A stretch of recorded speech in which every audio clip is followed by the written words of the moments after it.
ખજૂર બિસ્કિટ બનાવવાની તૈયારી કરીએ, જેમાં આપણે ખજૂરને એકદમ રોસ્ટ કરી લેશું. થોડા ઘીમાં થોડું ઘી લેશું. ઘી ઓછું જ નાખવાનું છે, નહીંતર બિસ્કિટ બનાવતી વખતે બહાર નીકળશે.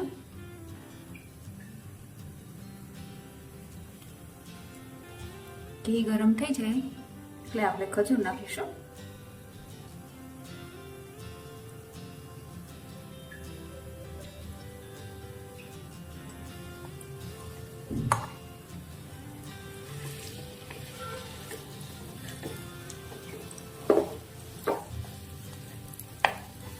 સારી રીતે એને શેકી લઈશું.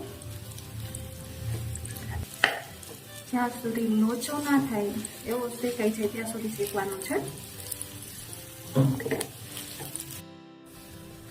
ખજૂર આપણો એકદમ શેકાઈ ગયો છે અને તમે જોઈ શકો છો કે એકદમ લોચા જેવો થઈ ગયો છે. અહીંયા મેં ખજૂર ઢીલો હતો એનો જ યુઝ કર્યો છે, જલ્દી શેકાઈ ગયો છે. ગેસ ઉપરથી ઉતારી લઈશું. થોડું ઠંડુ થવા દઈશું. ગેસ બંધ કરી દઈએ. નાના ડૂબા બાંધીશું. બાંધીશું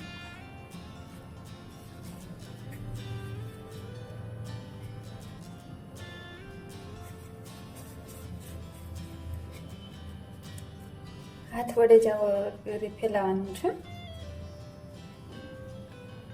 બિસ્કિટ આવી જાય એવડી પૂરી કરવાની છે આપણે.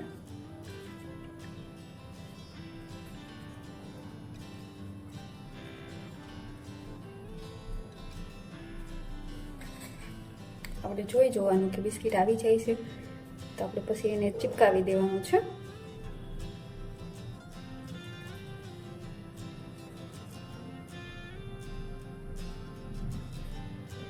એવી રીતે આપણે બીજી પણ કરી લઈશું. ન બહુ જાડું ન બહુ પતલું, એક લેયર થઈ જાય એ રીતે આપણે રાખવાનું છે. તમે જોઈ શકો છો એકદમ કોટ થઈ ગયો છે.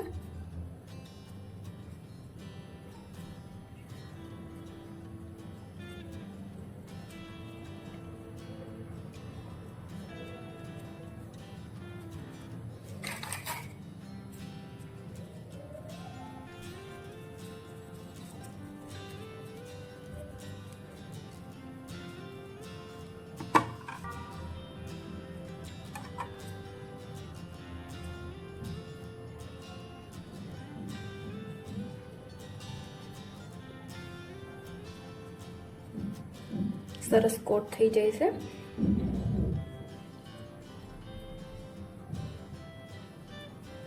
આવી જ રીતે હવે આપણે ત્રીજું બિસ્કિટ ચોંટાડીશું. તમે ઈચ્છો તો 2 બિસ્કિટનું પણ કરી શકો છો.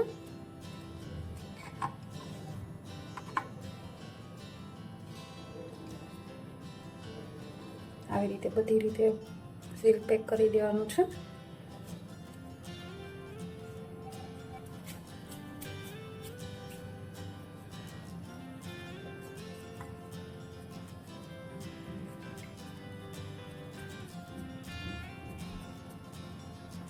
તો એકદમ આપણું ખજૂર બિસ્કિટ તૈયાર છે.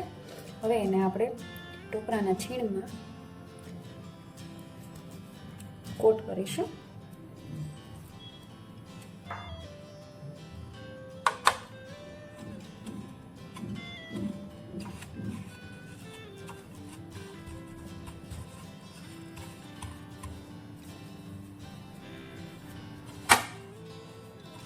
પ્રોપર બધી બાજુ ચીપકી જાય એ રીતે લગાવવાનું છે,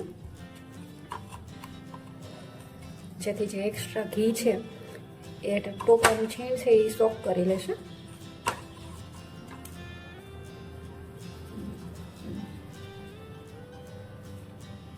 આ રીતે આપણે બધા તૈયાર કરી લેશું.